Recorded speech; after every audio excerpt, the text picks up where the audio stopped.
Hello and welcome to Opening Bars. When I was younger, I always wanted to play the piano like Elton John.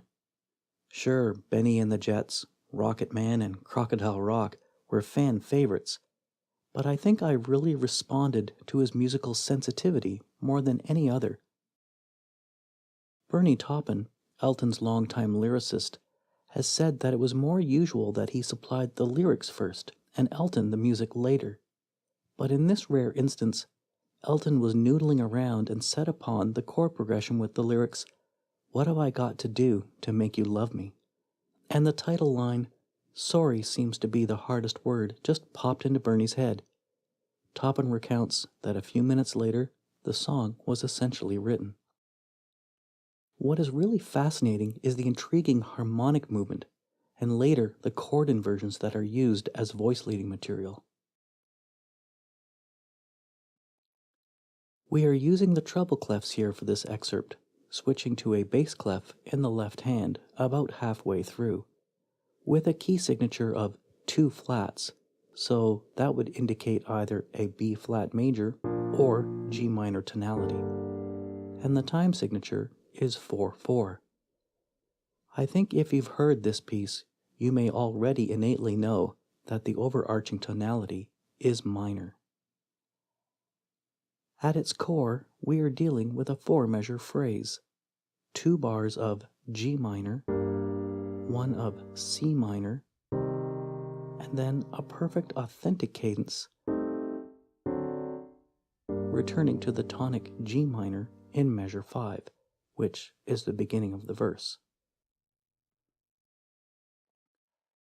It's really measures 1 and 2 in the left hand that need some scrutiny, in that the root of the chord is not present.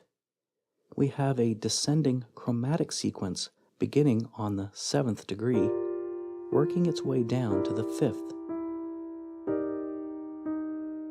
Now, one might be tempted to mark this literally as a tonic chord in the 3rd inversion, a 1-4-2, and then a sharp 6 half diminished 7, then 6-7 landing on a tonic in 2nd inversion. But that seems wholly unnecessary to me. I hear G minor 7 all the way, even though the F natural will probably disappear as a result of the pedaling. I would just mark this a 1, and then label the E natural and subsequent E flat as chromatic passing tones. Some might also be tempted to label these as extended chords like F13 or E flat major 7, but these chord labels here offer the most clarity, as we can clearly identify the conventional G minor, C minor, A minor, and D major movement. Now, Elton plays this in a whole variety of different ways when performing live, but this is what is on the Blue Moves album. Note the initial chromatic melody notated now together with the G minor notes in the left hand, and the synthesized strings outline, which are the grayed out notes in the score.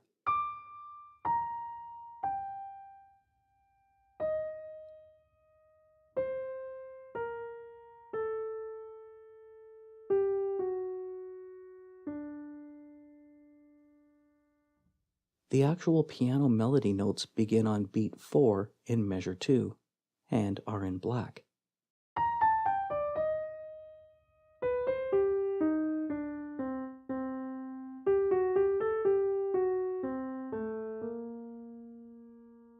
And by the way, don't worry about measure 4. I was trying to highlight the synth part as a different voice using MuseScore, but I somehow can't get rid of the awkward natural sharp notation on the F in voice 2. It looks weird, but it's not really important here. Okay, looking at the accidentals, we can see the E natural and the E flat in the left hand as those chromatic passing tones, and the B natural as an appoggiatura. We also have an F sharp being the raised leading tone in the minor melodic scale. Now, I say this represents a melodic minor scale, insofar as the E flat is present in both C minor and E flat major triads, both of which play pivotal roles in the piece as a whole. Rhythmically speaking, the left hand sustains a quarter note pulse, while the right hand offers little flourishes of rhythmic interest. There are really nice variations of a dotted quarter note and 16th notes and 8th notes.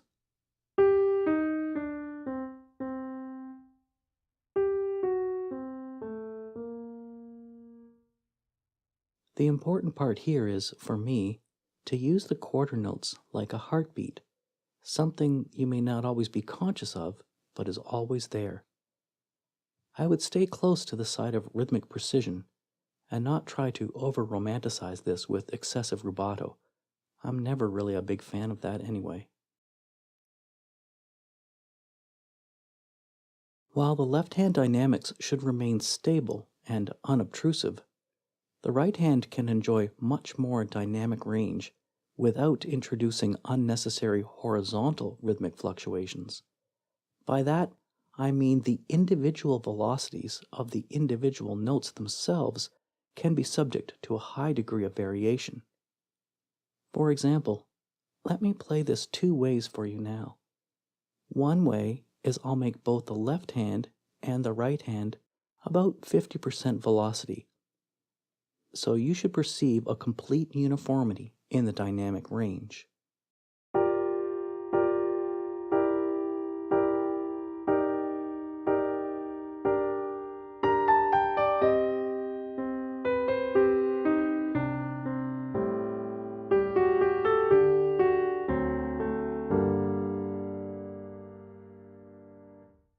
Now, I'll leave the left hand about the same and modulate the velocities of the individual notes and phrases. And I'll include the synth part here too, just for fun.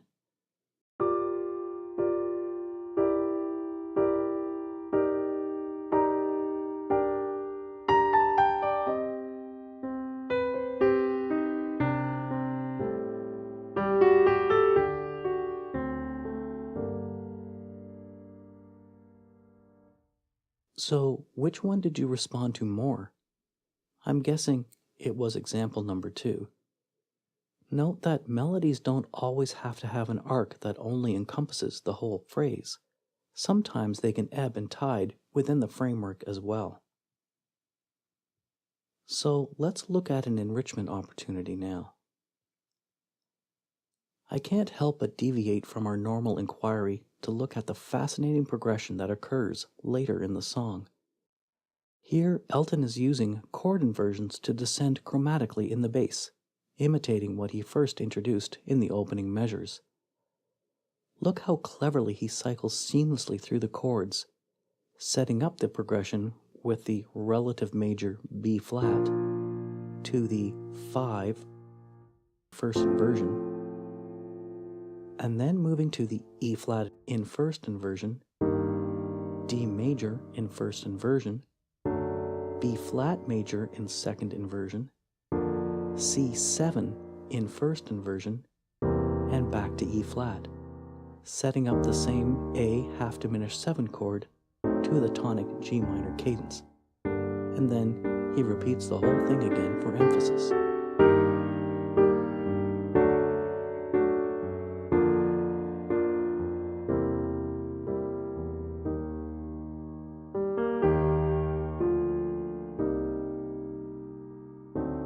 Talk about a downward spiral, and the vocals just soar above it. It really is so well crafted and emotionally moving.